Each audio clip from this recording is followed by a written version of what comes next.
अश्व चोर ना समझ लिए। इन्हें समझाने लगी तो अयोध्या जाने का अवसर छूट जाएगा।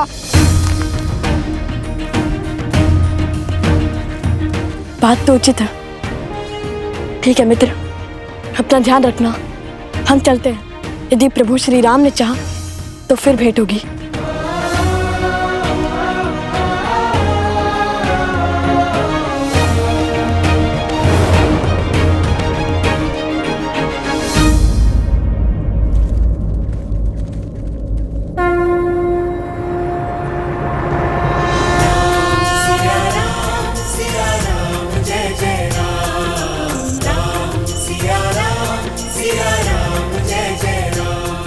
माता सीता और प्रभु का नाम किसने लिखा है इस अश्व पर? अवश्य ही कोई राम भक्त होगा। मेरी पुत्री।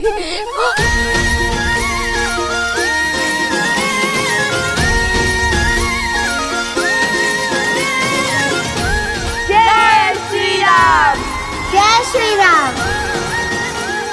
हम बहुत आभारी हैं आपके। आपने हमारी पुत्री को हमें लौटाया। आप सब कुशल तो है ना? बिल्कुल, हमें भला क्या हो सकता है। समझ नहीं आता कैसे आपका आभार प्रकट करें। इसकी कोई आवश्यकता नहीं।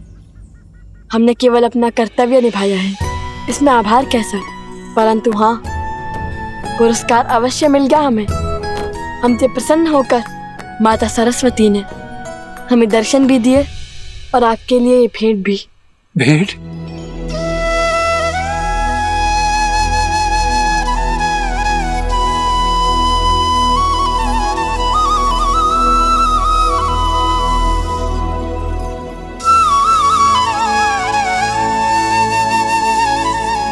ये तो साक्षात नारायण का स्वरूप शालिग्राम प्रतीत होता है।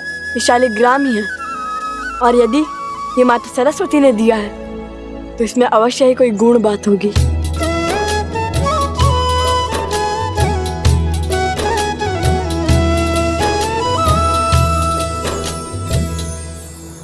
हरि ओम।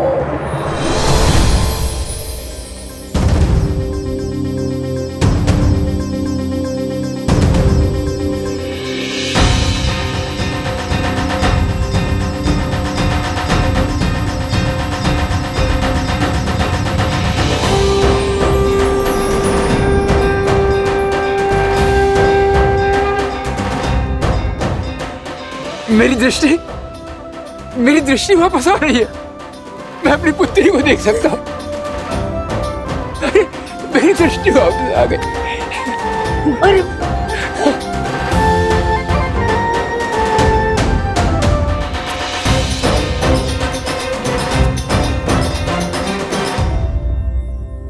आप दोनों साक्षात भगवान हैं। नहीं, भगवान तो स्वयं श्री राम है। हम तो केवल उनके भक्त हैं।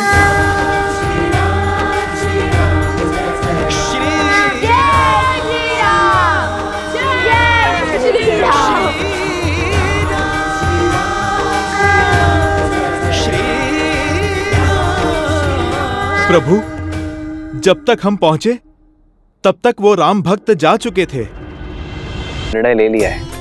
अयोध्या की धर्म ध्वज लहराने वाले अश्व को चुन चुकी है ना गुरुदेव? हाँ, अब इस अश्व पर संसार की धुरी का नाम है। राम के नाम से शुभ और क्या हो सकता है महाराज? नहीं आचार्य, सीता के नाम ने उसे शुभ बनाया है।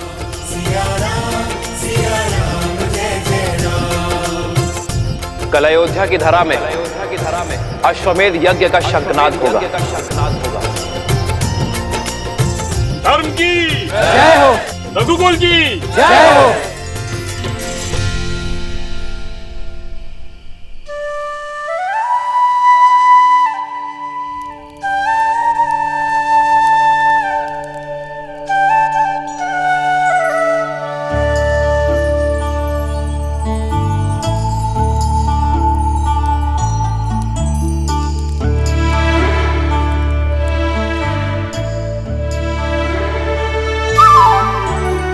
निद्रा आ रही है तो सोते क्यों नहीं? मैं हूं ना, पहरा दे दूंगा। जानता हूँ, किंतु मुझे सूर्य की पहली किरण के साथ अपनी यात्रा फिर से आरंभ करनी है। एक क्षण का विलंब भी नहीं होना चाहिए। मुझे शीघ्र अतिशीघ्र श्री राम और माता सीता के दर्शन करने हैं। ठीक है, तुम पहरा दो, मैं सो जाता हूँ। नहीं नहीं नहीं, आप नहीं सो सकते। क्यों? देख नहीं रहे कितने जतनों से जागा हूं।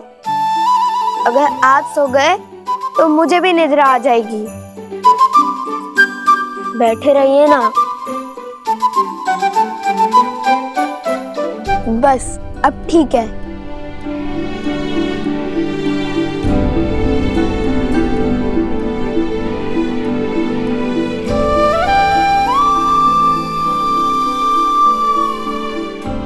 कितने भोले हैं ये। इन्हें लगता है राजकुमारी सीता अभी भी अयोध्या में ही है।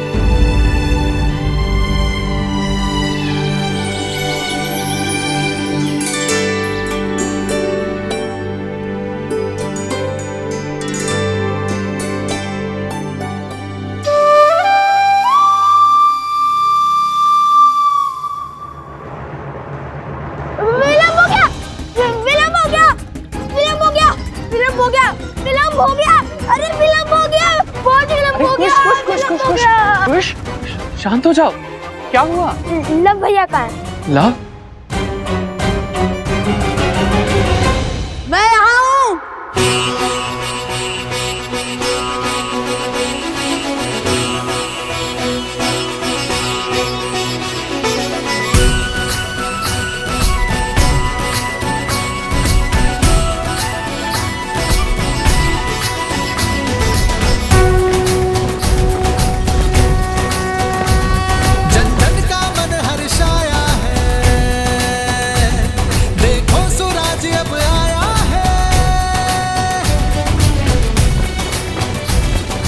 कर लो दर्शन धर्म का साम्राज्य, श्री राम का राज्य अयोध्या है ये। कर स्थापित मर्यादा, संसार के पाप को हर कुंठा करने तारम, हरियाए हैं बन के नर। लगता है ये सब अश्वमेध यज्ञ देखने आए हैं। ये तो पूरा संसार अयोध्या आ गया है। ऐसे में लगता है श्री राम तुम्हें एक क्षण भी दे पाएंगे।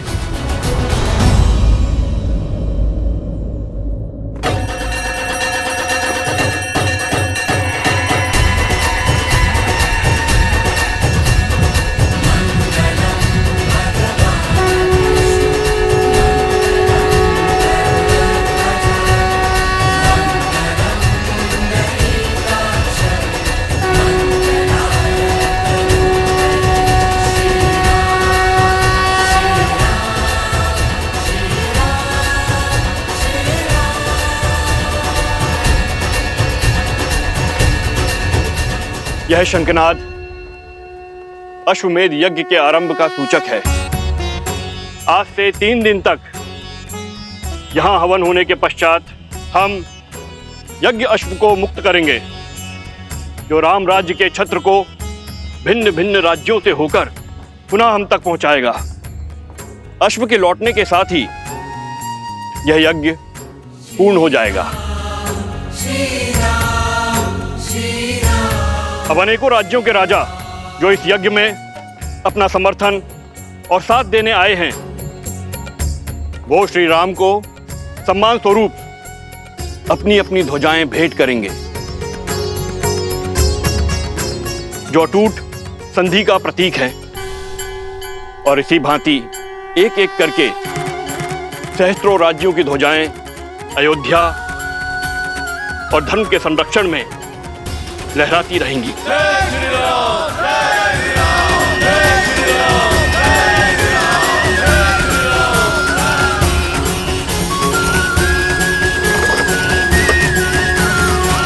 लगता है अश्वमेध यज्ञ आरंभ हो गया। भैया, कहीं उपगुरु की बात सच ना हो जाए। हम श्री राम से मिल तो पाएंगे ना? कि साहस नहीं हारते कुश, हमें हमारे आराध्य के दर्शन अवश्य मिलेंगे। काशी नरेश अपने ध्वज के साथ पधार रहे हैं।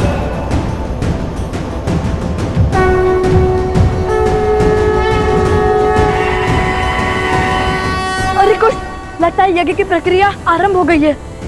सुना तुमने?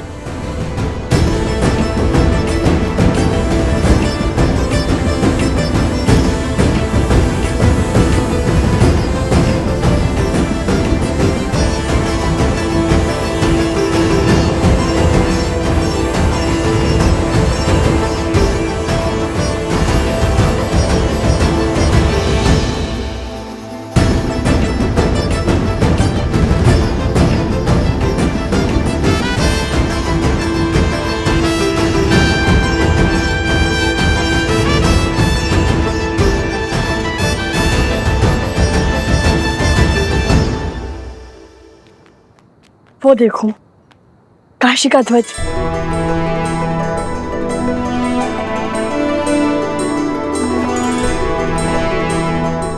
यदि लोगों को ज्ञात होता कि राजकुमार पधारे हैं, तो सब सर झुकाकर हमें मार्ग दे देते। वो तो सही है, किंतु हम ऋषि कुमार हैं, राजकुमार नहीं। चलो चलो चलो चलो, देरी हो रही है, चलो। मध्य प्रदेश के राजा अपने ध्वज समर्पित कर रहे हैं।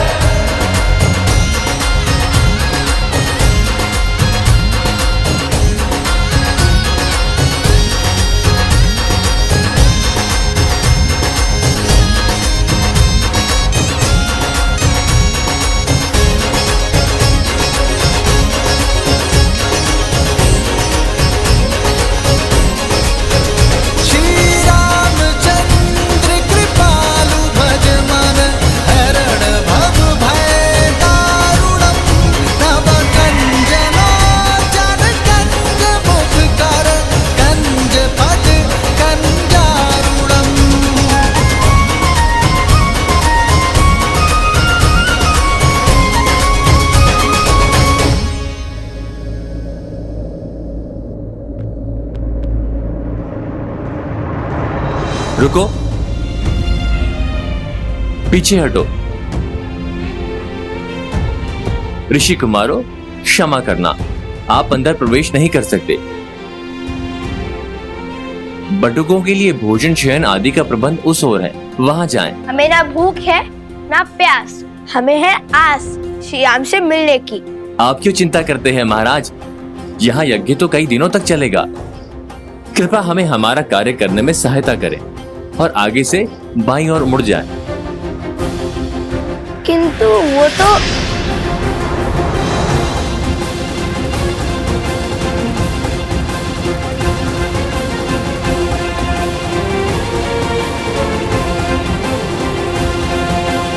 भैया, मैं एक क्षण और प्रतीक्षा नहीं कर सकता। क्यों खींचा आपने मुझे? माता ने क्या कहा था कि अयोध्या में गरिमा की सीमा नहीं लांघनी है, और सैनिक ने कुछ अनुचित भी नहीं कहा था। कितने प्रेम से कहा था उसने, फिर क्यों नहीं मानी उनकी बात? तो फिर कोई और युक्ति खोजिए भैया। इतनी भीड़ में हम श्री राम से कैसे मिलेंगे? एक राजा के बाद दूसरा आ रहा है।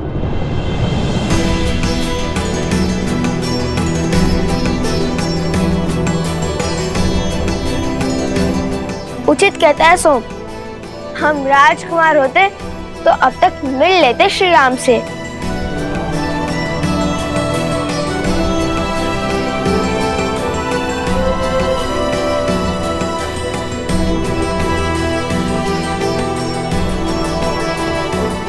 देखो कुश, मिथिला नरेश भी अभी तक नहीं है। यदि आते तो सबसे पहले हमें उनका ध्वज दिखता। और मिथिला नरेश तो हमें जानते हैं, वे अवश्य ही हमें श्री राम तक ले जाएंगे। तो चलिए ना भैया, देखते हैं, क्या पता किसी रथ पर मिथिला नरेश सवार हो। मिथिला के नरेश, अयोध्या की महारानी सीता के पिता महाराजा जनक अयोध्या में प्रवेश कर रहे हैं।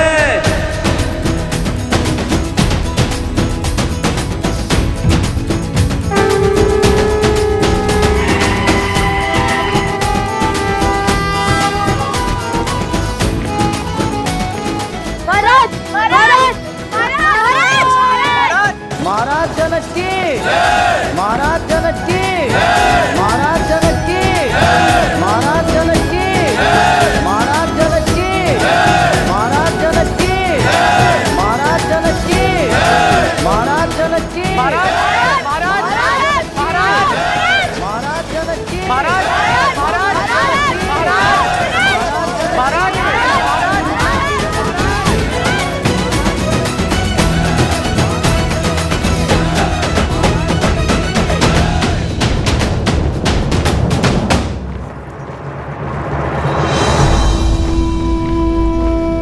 भैया हम पग पग पर रुके तो पता नहीं कब महाराज से मिलेंगे और कब माता सीता के दर्शन होंगे। अब क्या करे भैया, यहाँ तो सहस्त्र साधु संत हैं।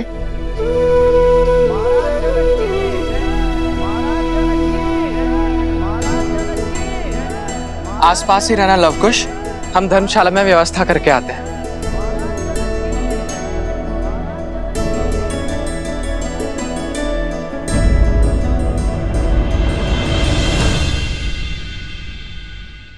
महाराज जनक की, महाराज जनक की, महाराज जनक की, महाराज जनक की।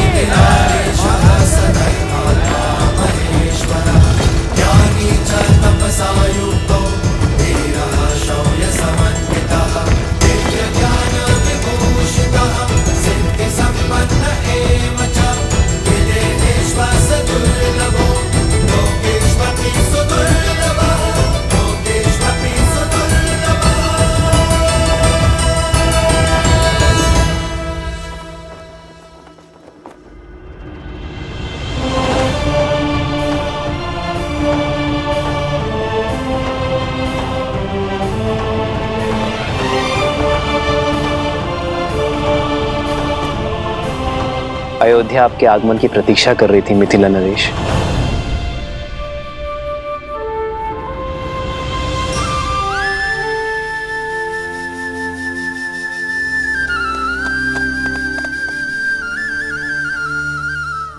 भैया यदि सैनिक हमें ऐसे ही दान भोजन में व्यस्त रखेंगे तो हम श्री राम और माता सीता से कैसे मिलेंगे?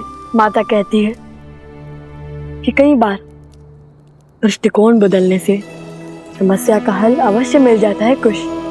हमारा लक्ष्य श्री राम और माता सीता है। दृष्टिकोण बदलने के लिए या तो हमें कुछ ऐसा करना होगा जिससे हम श्री राम के पास जाए, है तो श्री राम हमारे पास आए। भैया हम कौन से बड़े महान राजा, साधु या फिर कलाकार हैं जो महाराज हमसे मिलने आएंगे या हमें अपने पास बुलाएंगे? अगर माता ने गरिमा में नहीं रहने को कहा होता तो मैं अपनी बाण से ऐसी कला दिखाता कि मिथिला की भांति अयोध्या हमारे नाम का गुणगान गाती। तो साधारण से ऋषि कुमार से अयोध्या नरेश क्यों मिलने आएंगे?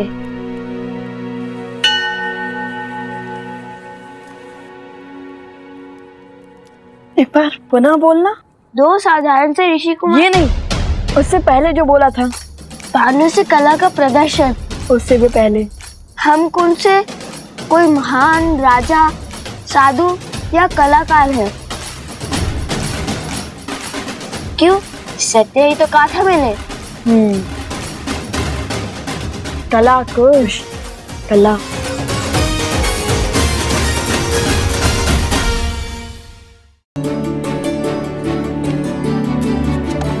अवश्य ही भगवान वाल्मीकि को यह आभास था कि कोई भी हमें इतनी सरलता से अयोध्या के राजमहल नहीं जाने देगा। इसलिए उन्होंने राम कथा के गान का आदेश दिया था हमें। चलिए भैया।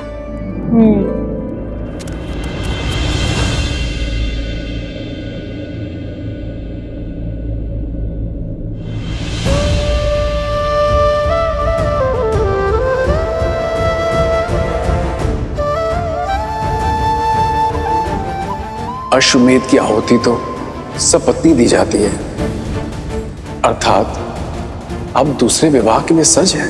जब आप अयोध्या पधारिएगा तो स्वयं मेरी पत्नी को देखिएगा।